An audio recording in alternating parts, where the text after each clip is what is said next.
50 Essays by George Orwell. Writers and Leviathan, 1948.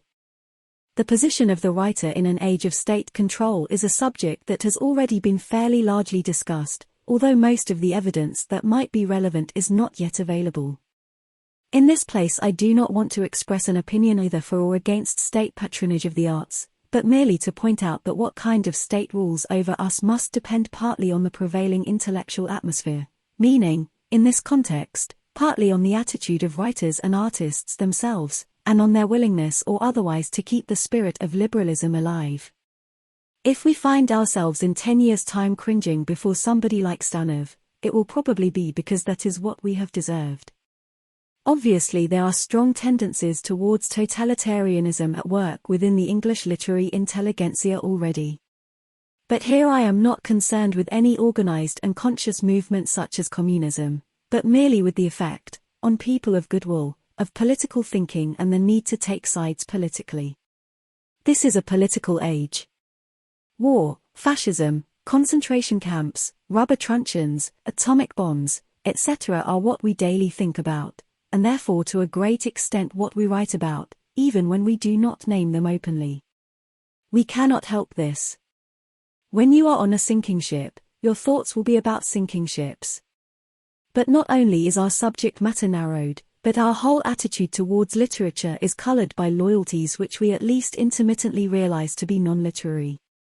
I often have the feeling that even at the best of times literary criticism is fraudulent, since in the absence of any accepted standards whatever any external reference which can give meaning to the statement that such and such a book is good or bad, every literary judgment consists in trumping up a set of rules to justify an instinctive preference. One's real reaction to a book, when one has a reaction at all, is usually I like this book or I don't like it, and what follows is a rationalization. But I like this book is not, I think, a non-literary reaction. The non-literary reaction is this book is on my side, and therefore I must discover merits in it. Of course, when one praises a book for political reasons one may be emotionally sincere, in the sense that one does feel strong approval of it, but also it often happens that party solidarity demands a plain lie. Anyone used to reviewing books for political periodicals is well aware of this. In general, if you are writing for a paper that you are in agreement with, you sin by commission, and if for a paper of the opposite stamp, by omission. At any rate, innumerable controversial books for or against Soviet Russia, for or against Zionism, for or against the Catholic Church, etc. are judged before they are read, and in effect before they are written. One knows in advance what reception they will get in what papers. And yet, with a dishonesty that sometimes is not even quarter-conscious, the pretense is kept up that genuinely literary standards are being applied. Of course, the invasion of literature by politics was bound to happen. It must have happened, even if the special problem of totalitarianism had never arisen, because we have developed a sort of compunction which our grandparents did not have, an awareness of the enormous injustice and misery of the world, and a guilt-stricken feeling that one ought to be doing something about it, which makes a purely aesthetic attitude towards life impossible. No one, now, could devote himself to literature as single-mindedly as Joyce or Henry James. But unfortunately, to accept political responsibility now means yielding oneself over to orthodoxies and party lines, with all the timidity and dishonesty that implies. As against the Victorian writers, we have the disadvantage of living among clear-cut political ideologies and of usually knowing at a glance what thoughts are heretical. A modern literary intellectual lives and writes in constant dread not, indeed, of public opinion in the wider sense, but of public opinion within his own group. As a rule, luckily, there is more than one group, but also at any given moment there is a dominant orthodoxy, to offend against which needs a thick skin and sometimes means cutting one's income in half for years on end. Obviously, for about 15 years past, the dominant orthodoxy, especially among the young, has been left.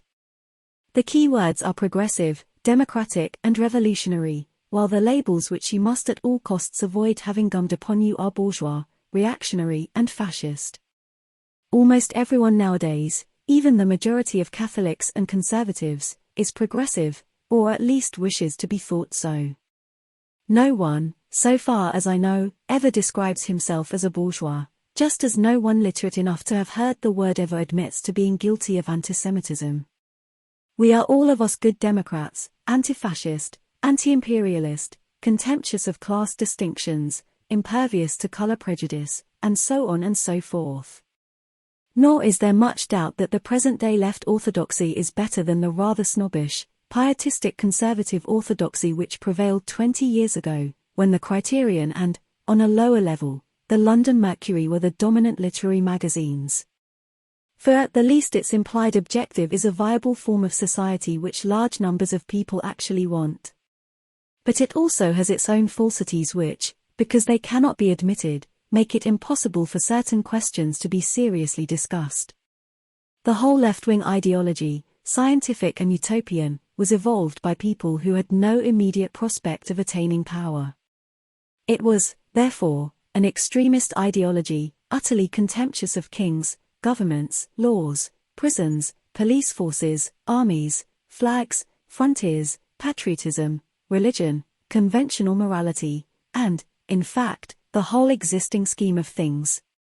Until well within living memory the forces of the left in all countries were fighting against a tyranny which appeared to be invincible, and it was easy to assume that if only that particular tyranny, capitalism, could be overthrown, socialism would follow.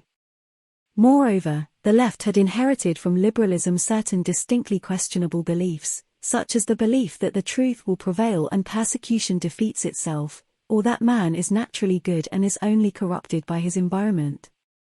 This perfectionist ideology has persisted in nearly all of us, and it is in the name of it that we protest when, for instance, a Labour government votes huge incomes to the king's daughters or shows hesitation about nationalising steel. But we have also accumulated in our minds a whole series of unadmitted contradictions, as a result of successive bumps against reality. The first big bump was the Russian Revolution. For somewhat complex reasons, nearly the whole of the English left has been driven to accept the Russian regime as socialist, while silently recognizing that its spirit and practice are quite alien to anything that is meant by socialism in this country. Hence there has arisen a sort of schizophrenic manner of thinking, in which words like democracy can bear two irreconcilable meanings, and such things as concentration camps and mass deportations can be right and wrong simultaneously.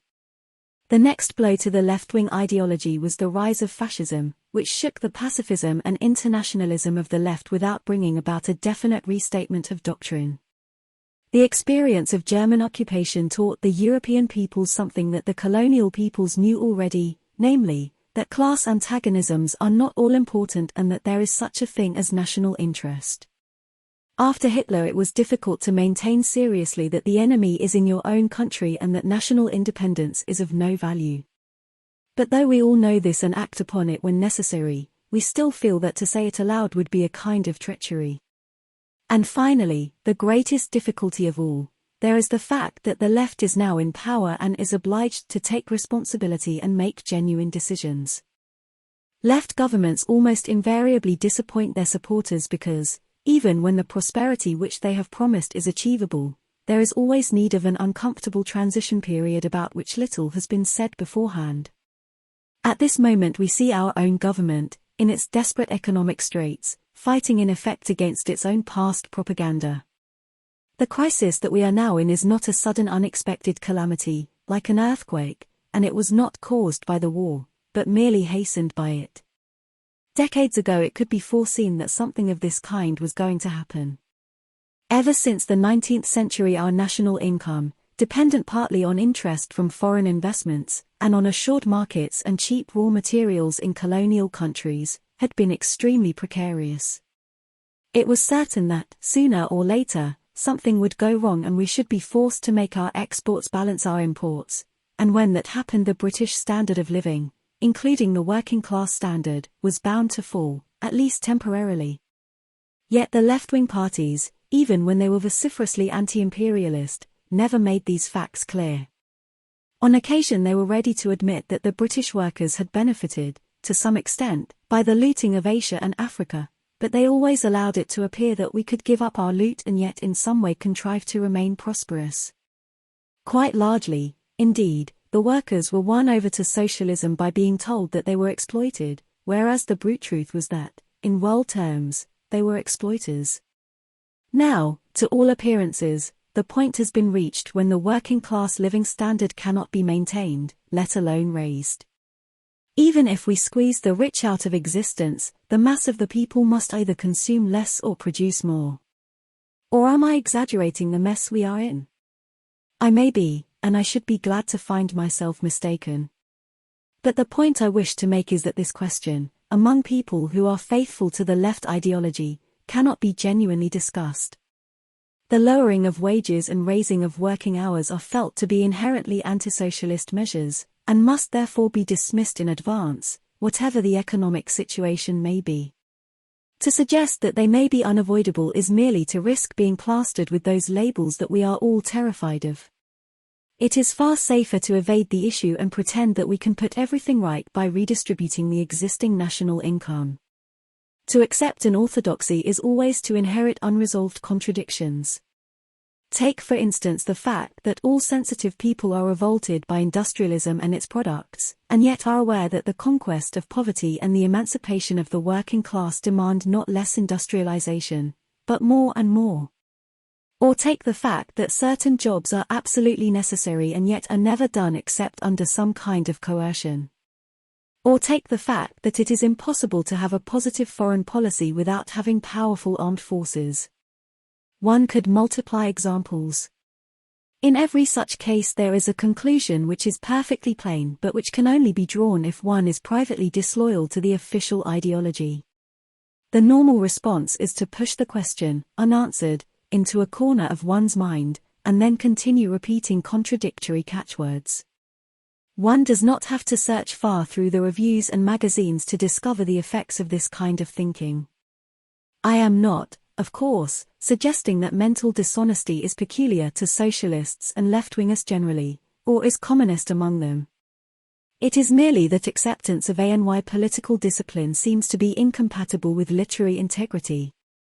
This applies equally to movements like pacifism and personalism, which claim to be outside the ordinary political struggle. Indeed, the mere sound of words ending in ism seems to bring with it the smell of propaganda. Group loyalties are necessary, and yet they are poisonous to literature, so long as literature is the product of individuals. As soon as they are allowed to have any influence, even a negative one, on creative writing, the result is not only falsification, but often the actual drying up of the inventive faculties. Well, then what? Do we have to conclude that it is the duty of every writer to keep out of politics? Certainly not. In any case, as I have said already, no thinking person can or does genuinely keep out of politics, in an age like the present one. I only suggest that we should draw a sharper distinction than we do at present between our political and our literary loyalties, and should recognize that a willingness to do certain distasteful but necessary things does not carry with it any obligation to swallow the beliefs that usually go with them. When a writer engages in politics he should do so as a citizen, as a human being, but not as a writer. I do not think that he has the right, merely on the score of his sensibilities, to shirk the ordinary dirty work of politics. Just as much as anyone else, he should be prepared to deliver lectures in drafty halls, to chalk pavements, to canvass voters, to distribute leaflets, even to fight in civil wars if it seems necessary. But whatever else he does in the service of his party, he should never write for it. He should make it clear that his writing is a thing apart. And he should be able to act cooperatively while, if he chooses, completely rejecting the official ideology. He should never turn back from a train of thought because it may lead to a heresy, and he should not mind very much if his unorthodoxy is smelt out, as it probably will be. Perhaps it is even a bad sign in a writer if he is not suspected of reactionary tendencies today, just as it was a bad sign if he was not suspected of communist sympathies 20 years ago. But does all this mean that a writer should not only refuse to be dictated to by political bosses, but also that he should refrain from writing about politics? Once again, certainly not. There is no reason why he should not write in the most crudely political way, if he wishes to. Only he should do so as an individual, an outsider, at the most an unwelcome guerrilla on the flank of a regular army. This attitude is quite compatible with ordinary political usefulness. It is reasonable, for example, to be willing to fight in a war because one thinks the war ought to be won, and at the same time to refuse to write war propaganda.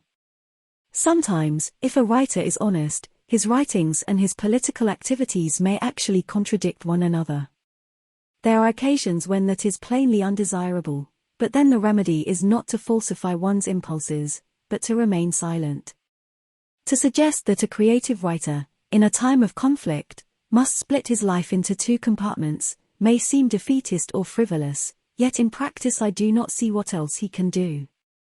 To lock yourself up in an ivory tower is impossible and undesirable. To yield subjectively, not merely to a party machine, but even to a group ideology, is to destroy yourself as a writer. We feel this dilemma to be a painful one, because we see the need of engaging in politics while also seeing what a dirty, degrading business it is. And most of us still have a lingering belief that every choice, even every political choice, is between good and evil, and that if a thing is necessary it is also right. We should, I think, get rid of this belief, which belongs to the nursery. In politics one can never do more than decide which of two evils is the lesser, and there are some situations from which one can only escape by acting like a devil or a lunatic. War, for example, may be necessary, but it is certainly not right or sane. Even a general election is not exactly a pleasant or edifying spectacle.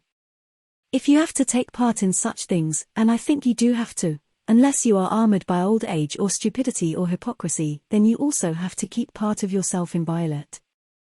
For most people the problem does not arise in the same form, because their lives are split already. They are truly alive only in their leisure hours, and there is no emotional connection between their work and their political activities. Nor are they generally asked, in the name of political loyalty, to debase themselves as workers. The artist, and especially the writer, is asked just that. In fact, it is the only thing that politicians ever ask of him. If he refuses, that does not mean that he is condemned to inactivity. One half of him, which in a sense is the whole of him, can act as resolutely, even as violently if need be, as anyone else. But his writings, in so far as they have any value, will always be the product of the saner self that stands aside, records the things that are done and admits their necessity, but refuses to be deceived as to their true nature.